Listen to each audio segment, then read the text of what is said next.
একটি কথা বলতে চাই, ইনশাআল্লাহ যদি আপনারা আমার দলীয় নেতা কর্মীরা বেঈমানি না করে, যদি সিনসিয়ারলি কাজ করে, ইনশাআল্লাহ এখান থেকে আমিও জয়লাভ করতে পারি আল্লাহর রহমতে। আপনারা কাজ করবেন ঠিক মতো। এই যে আপনারা বললেন না, আমার কাছে খুব ভালো লাগতেছে, কিন্তু এখান থেকে বেরিয়ে যাওয়ার পর তো এরকম আর করবেন না।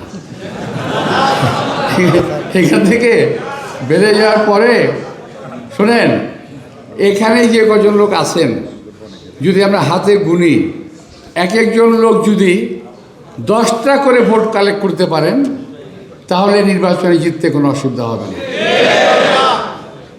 নিজের পরিবারের বাইরে 10টা করে ভোট কালেক্ট করতে পারবেন? আচ্ছা, আমি দেখবো এটা ইনশাআল্লাহ। আমি আশা করব যে আপনারা যারা ঢাকায় থাকেন, যারা এলাকায় থাকেন, যার যার এলাকায়, আর আমার এলাকায় যারা থাকেন, তারা যদি কয়েকটা টিম করেন, তাহলে আমার জন্য অনেক উপকার হবে, আপনাদের জন্য হবে। আমি জিতলে কি আপনাদের লাভ হবে না? যদি হয়, আমি তো প্রার্থী না ভাই, আমি চিহ্ন মাত্র একটা। প্রার্থী তো বিএনপি, প্রার্থী তো আপনারা, আমি তো প্রার্থী না।